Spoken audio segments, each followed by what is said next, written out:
You know, just starting off with the open week, it was good that we had that week at the time we had it. And I know it's late in the season, but we still have a lot of bumps and bruises that guys were able to get healed up. Today is Monday, but for us it's a Wednesday. So it's a preparation where it's a game day preparation where we go our third down in our red zone. And then we come back tomorrow on a Tuesday will be like a Thursday, and then Wednesday will be like a Friday and go play that game on Saturday. Playing an unbelievable Texas Tech team, and you look what they're doing offensively, very explosive. We know our hands are going to be defensively, they're going to give us a lot of issues. And one of the stats that is really alarming is on third down, they're number one in the country, and which has been we have not been able to get off the field on third down. So it's been a problem and an issue for us. But our players are ready to go play, and we know how important this game is. We got to get this one, knowing how important it is that, you know, we need to play well, at home Thanksgiving Day. And I think that we will come out and play and be exciting and be a fun game for us. Question. James, start here on the left. Offensively, what has Deontay Foreman meant to this team, and how does his injury impact the offense? Well, Deontay's is really explosive for us. Has some big runs, and really, you know, the thing he does is run behind his pads. He's a very powerful runner, and he's a guy to get the ball in open field can go score.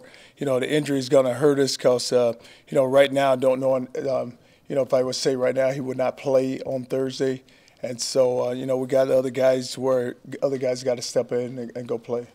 On the right, Anwar. Hey, Coach, I know as a defensive-minded guy, you don't want to think about getting into a track meet, but when you see Texas Tech is putting up about 46, I believe, a game, do you have to go with the mindset that we may have to keep up offensively? Well, what's got to be key for us on defense is not give up the home runs and not give up the big plays. And they're a big play team. What they can do is they can throw the ball out in the flat. And you look at with Grant Lauderdale, they can make people miss and they can take the ball the distance. We got to corral the ball, and when we go hit it, we got to get it on the ground. And there's got to be enough people running to the football. We had to do a great job of pursuing to the ball and not giving up the big play. On your left, John. Coach, for a while, you guys have known what they needed to do to get to a bowl. They've talked about doing that all season. Do you think they really understand what a sense of urgency means? Oh, they understand that, John. I mean, it's 2 games left, and they know how important these 2 games are, and it's no reason for them not to understand that. But they do understand how important these next 2 games are. But we got to take this one first, and then we'll worry about the next one. On your right, Dennis. Coach, with all the clutter, with all the Miami stuff going on out there, did you have to address the team at all just to kind of mute that? Well, I told our players that I am not going anywhere. I've made a commitment here, and we are going to see this program through, and we're going to get it back on track. And the players, they hear all the clutter, and they laugh about it. But and I told them, I said, listen, guys, it's nothing to worry about. I'm here, and I'm here for the duration. Stay in the middle, Sean. Coach, what is going to be the flow of the depth chart if you say Devontae Foreman would be out if you play right now? What's going to be the flow and the carries after him, with Jonathan Gray banged up a little bit too? Well, Jay Gray's banged up a little, so we got to go with 25, Chris Warren, and then Kurt Johnson, and then we have Bernard. And we have some ways that we can get the ball around and just get the guys in place, but right now we're going to go with 25. It'll be our key guy. Stay in the middle, Alex. Hey, Coach, just to clarify, so with Gray, do you see him as possibly not being able to go on Thanksgiving too? And also, just while we're talking about injuries, are there any other injured, like Patrick Vahe, Roberson, those guys? Are they back practicing?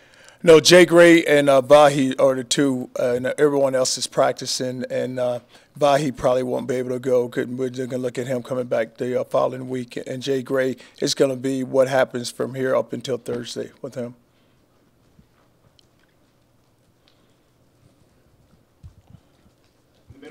Coach, when you look at Texas Tech's offense, who do they remind you of? Is this going to be the most prolific, wide-open offense you'll face all year long?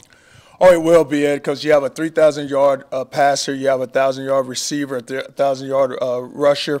So it is. And the thing they can do is just so explosive because Mahoney does a great job of just managing it, and he buys time for his receivers to get open. So he'll move around, and he'll get outside the pocket, and he'll scramble, and then all of a sudden he just throw one about 5 yards, and the coverage is so deep that the guy catch it, he make a guy miss, and now all of a sudden they're down the sideline. But it will be one of our biggest challenges all season long. Stay in the middle, Brian. Charlie, another year has gone by, and it seems like the ice has thinned on A&M with the chancellor here, and I think Mike Perrin is open to it. A year later, where do you stand on? Do you want to play A&M again, and would you want to see that game returned back to Thanksgiving?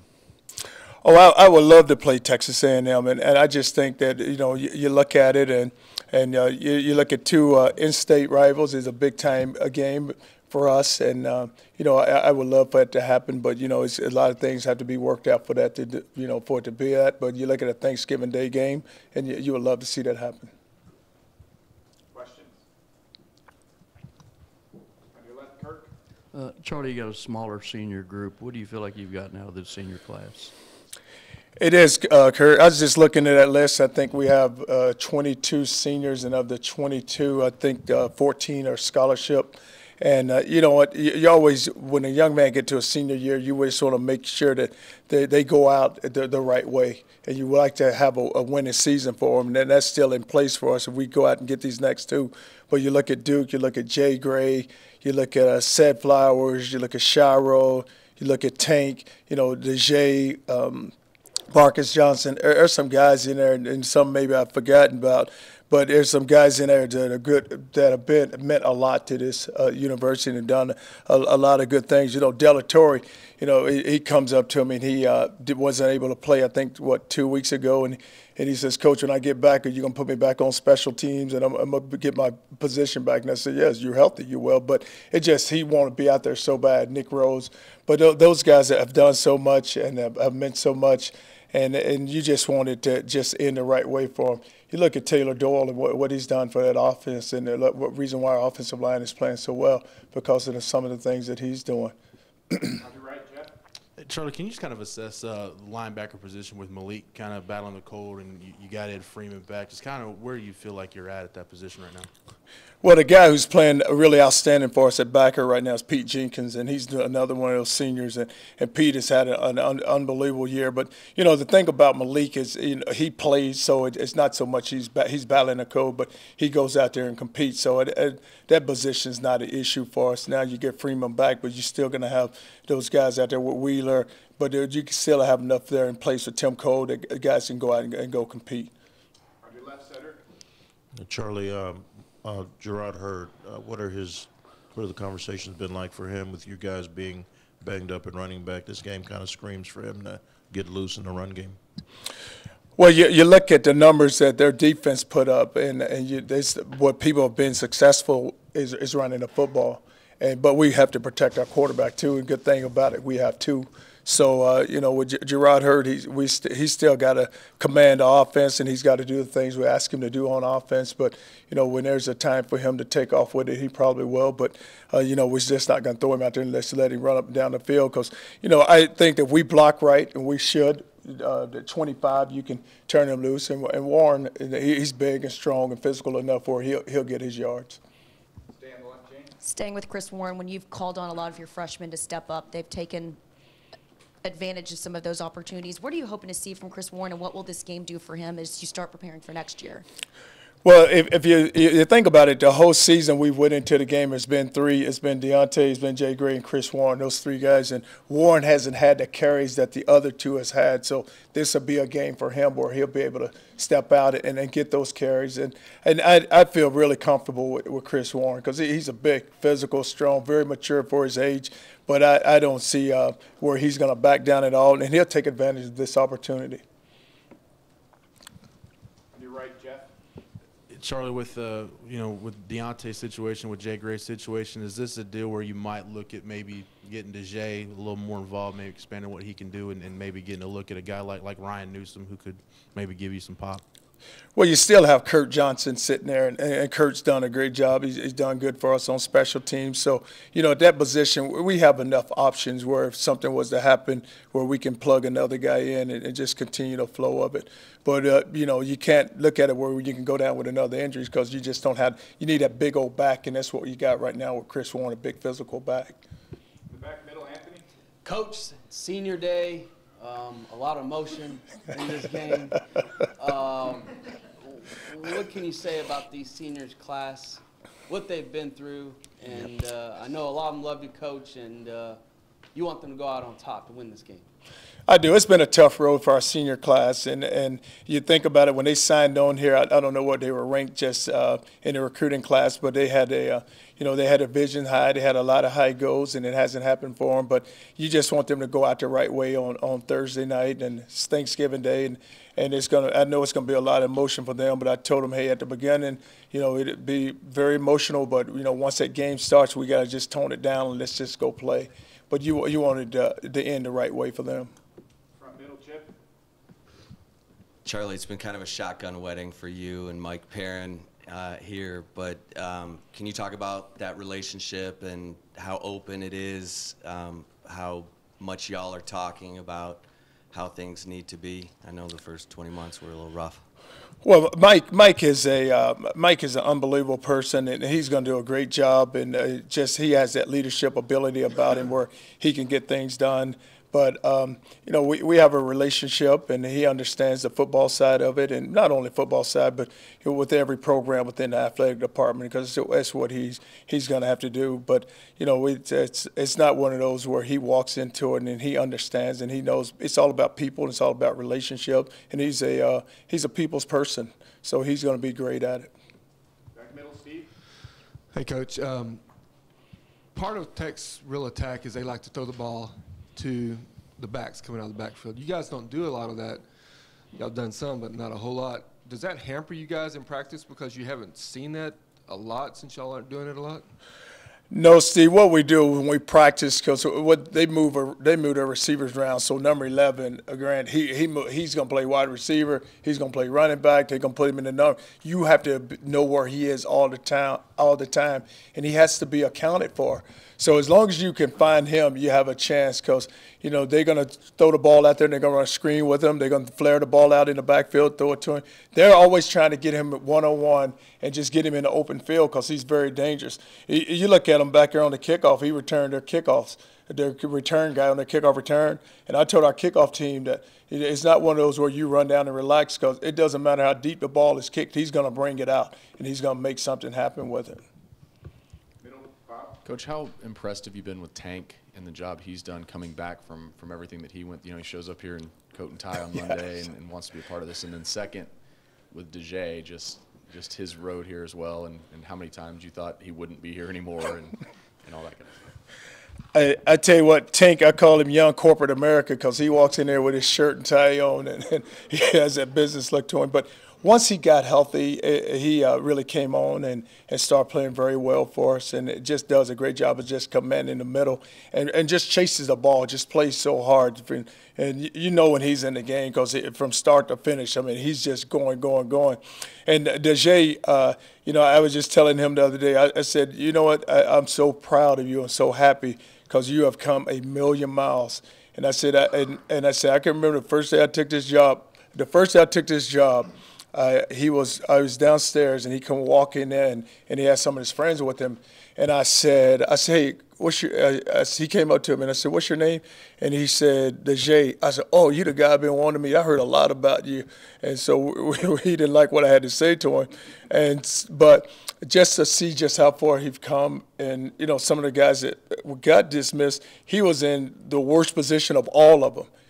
And look at him, and he survived it. And he told me, he says, Coach, I guarantee you, you will not dismiss me from this program. He said, I have nothing else, nowhere else to go, nothing else to do. I will make it. And I said, well, it's going to be up to you to make it. I said, I'm not trying to dismiss you, and I'm going to give you every opportunity to get it right.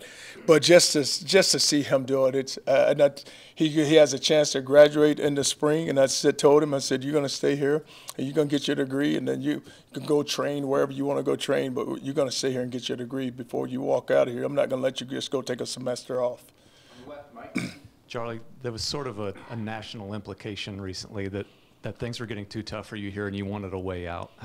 Knowing you, how much did that bother you to hear that about yourself? And what are the reasons why you want to kind of stick through to make it good work here? Like, I don't run from anything, and that's when you work so hard to place yourself in this position, and then all of a sudden nothing's ever tough. You grind it out, and because we always talk to our players about, hey, you hang in there. It may not be the way you want it, but so what? You just grow up, and you can't have self-pity. You know, a lot of times guys want self-pity. There's no self-pity. A lot of times when you're in the position you're in, it's because of what you did to yourself. We didn't do a good job of coaching. If we did a better job of coaching, we wouldn't be in this position. On the right, Anwar.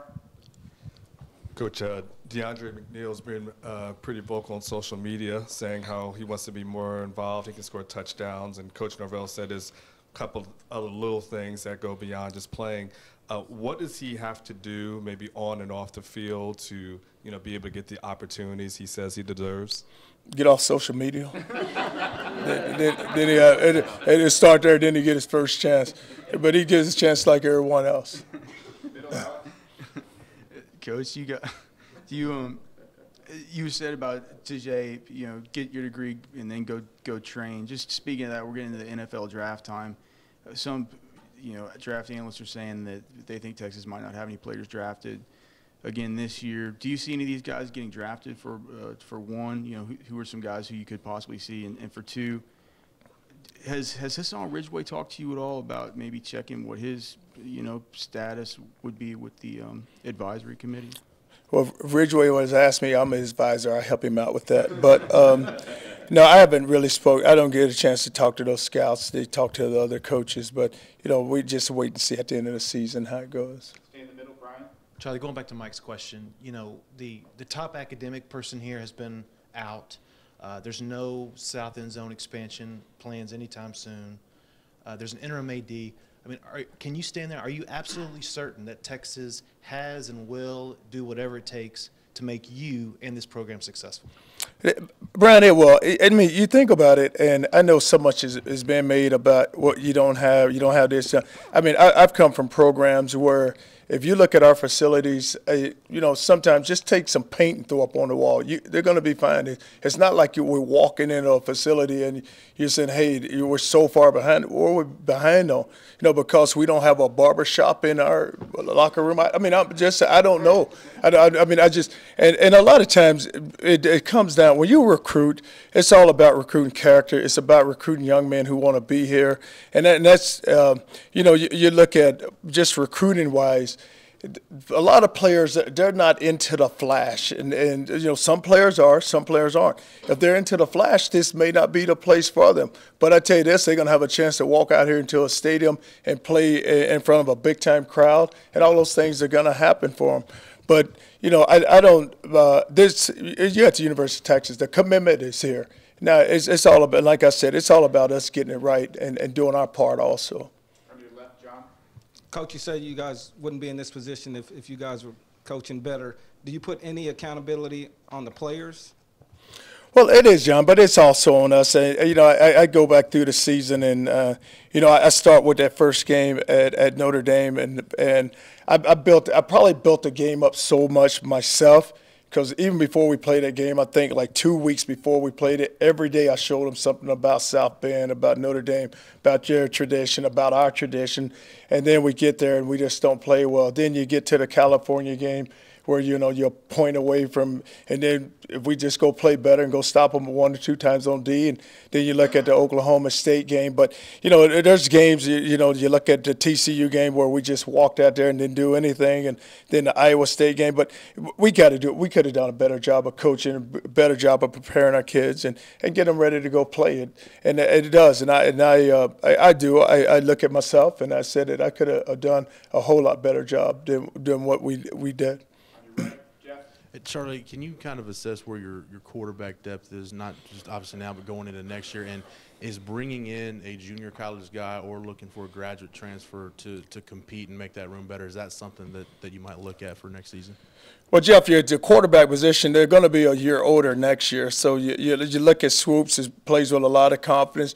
Probably with the position he's in right now, coming off the bench, probably helps him more than anything. And then you look at Hurd will grow up, and he'll probably be a better player this time next year. Then you still got Loxley, you have Merrick, and then we just signed, got one committed in his class. So it's all about us taking what we have and taking advantage of what we have and using it the right way. Right middle, Chip. Charlie, what do you like about Kirk Johnson and do you see opportunity for him if Gray and Foreman are banged up? Yeah, we've been working Kurt some there to get him right, get him ready to go play. And I tease him because he runs like Roger Craig. He's one of those guys that picks his legs up. And the thing he does is he gives you everything he's got. If it's on special teams, he's trying to be the first one down the field. He plays and he loves the game. And so, to get him in and give him a few carries, it wouldn't bother me at all because he has deserved it. He's worked. And so we'll just see how the flow of the game goes and see where we can get him into it. Stay in the middle, Jim. Charlie, one of the things that has picked around the edges of the program over the last year has been this lawsuit from Oklahoma State against one of your assistant coaches. You've been deposed. They want more. They want to talk to one of your players. They put you on a list for potential trial testimony. What are your thoughts on just their efforts to really peel back the layers and look deeply inside what you guys do in your strategy rooms? Well, I can't really talk about that now because what's coming out, like you said, with what they're trying to get done, and really just really hadn't had a chance to really just sit down and work through it and look at it from all parts and all layers. Front middle, Dennis. Coach, you were talking about DeJay and Tank. When you think of Jay Gray, Jonathan, he seems like he's played a real pivotal role in helping you transition into this because of his work ethic. What do you think of, and how sad would it be if he doesn't play in this game? It'll be tough if Jay Gray doesn't play because you look at him and he's just been a total leader, and everything you ask him to do, he's done. And he hasn't had the year that he wanted to have, but still, though, he's one of those guys. He's the first one in. He's always working with the young guys, always talking to them.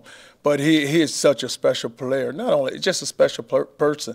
And like you said, he's done a great job just being with the coaches. And he's a guy that is very accountable. He's a guy that's very responsible. And when you talk about, just guy with character, that's what you get with Jay Gray. He's have all the tools that you look for in a young man. Your left, Kurt. Charlie, I know you said you couldn't talk about your testimony in that suit, but how big a distraction has that been for you in the program, and particularly Joe in doing his job?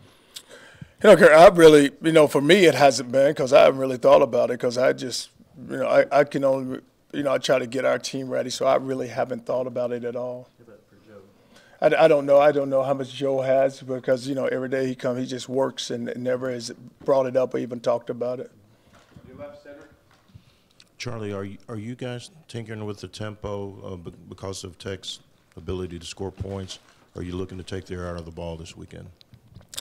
Well, I just hope that they don't get out there and just score too quickly on us. And you don't ever want to get into it with us, especially of trying to match scores, because I don't know, you got to have those big plays and they just got to come. But, if you can run the ball and you can control the clock and keep their offense off the field, then that would be to our advantage, because I don't think we want to turn it into a scoring match at all. Back middle. Charlie, it's not the A&M game, but it's still Thanksgiving. Texas always playing on this weekend, on this day. How special is just being in the Thanksgiving spotlight? Oh, it's great, and it's a national audience, and it's Thanksgiving Day, and by the time we go play, everyone's sitting on the couch after they've eaten, so they're rested up watching the game. But I told our players that I said this is a special game, and I know you're right. It's Texas Tech, but it's big for us, and we need to go play well. So it doesn't matter if it was Saturday. We still played it the same way, but being on Thanksgiving, it has a little more meaning to it.